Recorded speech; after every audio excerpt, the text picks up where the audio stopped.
My name is John. I'm Keegan. I'm Tim. I'm Felix. And we are Properly dropped! Hi, today in this short video, we're going to give you an overview of our MECH533 Subsonic Aerodynamics project. For this propeller, we were given two geometric constraints. The first is that the diameter cannot exceed 130 millimeters. The second is that the hub must properly attach to an E-flite EFLM 1809 electric motor. The design targets we were given were to minimize weight while maximizing efficiency and achieving it at 9,000 RPMs and a flow velocity of 5 meters per second, as well as achieving 0.2 newtons of static thrust at 5,000 RPMs. Among all possible NACA 4 series airfoils, we limited the camber to a maximum of 4% chord and the thickness to a maximum of 24% chord. Both camber and thickness increases the curvature of the upper surface, and at low Reynolds numbers, such as our test cases, the flow does not have enough inertia to follow the high curvature of the upper surface and would tend to separate. We limited the maximum camber location to 40% chord, except for symmetric airfoils. And we set the minimum thickness to 12% chord to ensure the structural rigidity across the span. The 35 selected airfoils are simulated using X-foil. We use a viscous formulation with a Reynolds number of 40,000 and a Mach number of 0. We force the transition point on both the upper and lower surface to 5% chord. And we perform a sweep of angle attack from negative 20 degrees to positive 20 degrees in 0.25 degree interval. Alright, so next we're going to take a look at the solver that we used. And this is a little bit different than the blade element momentum theory that we saw in class. We actually used something called vortex theory instead, which is based on Q-prop. And this comes from a program written by Mark Drell at MIT, who's the same person that did X-foil. And the basic idea of how this works is to model the wake as a series of semi-infinite vortex strands, which wrap along a helical path. And then using the Biot-Savart law, we can calculate the induced tangential velocity at each radius of the blade. However, as these vortex strands don't just end at the blade, they also need to pass up through it. We can use the Kutta-Joukowski theorem to calculate the lift for each cross-section. Together, relating these two properties, we can iterate and solve for all the flow conditions of the blade. Since the aim of our project is to design a highly efficient propeller, it helps to start by looking at the efficiency. And here the important part to notice is that the thrust and torque directions actually don't align with the lift and drag of the airfoil. And so if we assume the drag is small enough, we can instead write just the induced efficiency for the cross-section of the blade. And also remembering one of our original assumptions from blade element theory, which is that the wake follows a helical path, we can write the pitch of this place. And then noticing that the R tan phi relationship can be plugged into the induced efficiency, we'll actually see that the induced efficiency is a constant across the blade for the optimal case. And this will minimize the induced losses, which is one of the aspects which will later be designed to propellers. And so this will be one of the inputs to our design iteration. Another one, in order to specify a second degree of freedom for each cross-section, is to use a CL distribution. And finally, we'll also choose a NACA airfoil. Overall, these will be put into a MATLAB script written by us, and it will be able to optimize for different geometric parameters. So for our case, this is the blade angles and the chord lengths for each radius. Then using our code, we're also able to analyze different test cases and output a score that we're expected to receive on the airfoil. However, in our initial tests, we found that when we tried to include the weight at this stage, it led to overly thin designs. So we actually excluded this and separated this out into a subsequent process. So first, this is the initial propeller that we obtained by this first optimization loop. And although it performed very well aerodynamically, it had a few other problems with it. And the main one was related to the fact that the chord at the root was way too long. And this increased the weight of the overall propeller a lot. So this is actually when we brought the second condition back in and ran another optimization cycle on the airfoil. This time instead we considered the entire scoring function and used the chord distribution as the only optimizing variables. Then what we noticed is as the root is a much less critical region aerodynamically, we're able to reduce the chord length here significantly, which brings down the weight of the airfoil a lot while still keeping the same aerodynamic performance.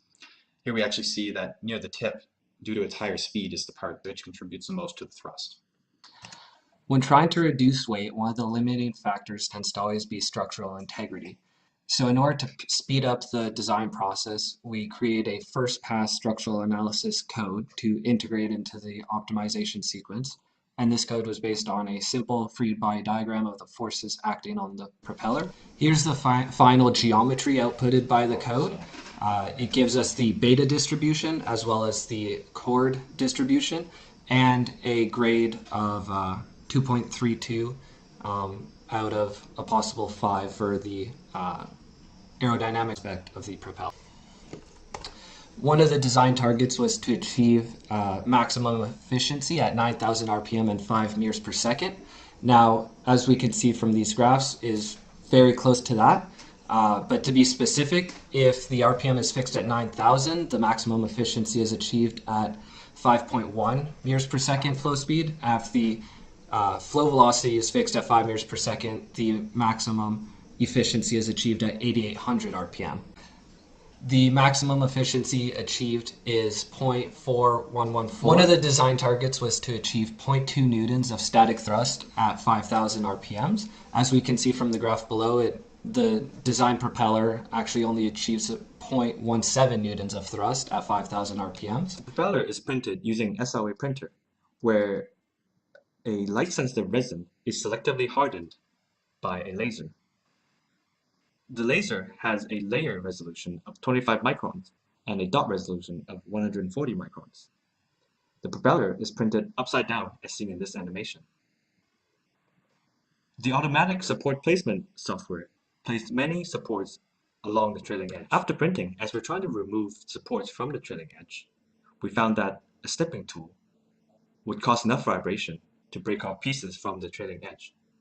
Therefore, we switched to a rotary tool, where the high frequency and the low amplitude of the vibration does not damage the blade, and we're able to remove all the supports cleanly. We then cleaned up the shaft hole and sanded the blade using 800, 1000, and 2000 grit sanding. I didn't think that's how it was working. Alright, so let's start with the performance analysis of our propeller. First thing we want to analyze is the thrust of our propeller. So comparing our experimental to theoretical data, we can see that our static case was 76% lower in the experimental case. We can also see that at 9,000 RPM, the wind tunnel results were 26% lower than theoretical, and we can see that general trend where at high RPMs the thrust as measured in the wind tunnel was lower and above theoretical expectations for lower RPMs.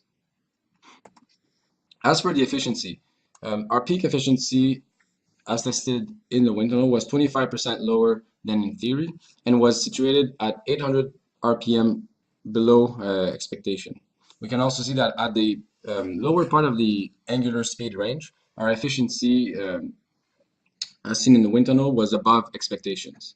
So now that we've compared both our thrust and efficiency, those are really the key metrics we want to compare and use to validate our design tool. So now we're going to look at different aspects which could explain those discrepancies between experimental and theoretical data. So first one on the list is the effect of surface roughness on the boundary layer.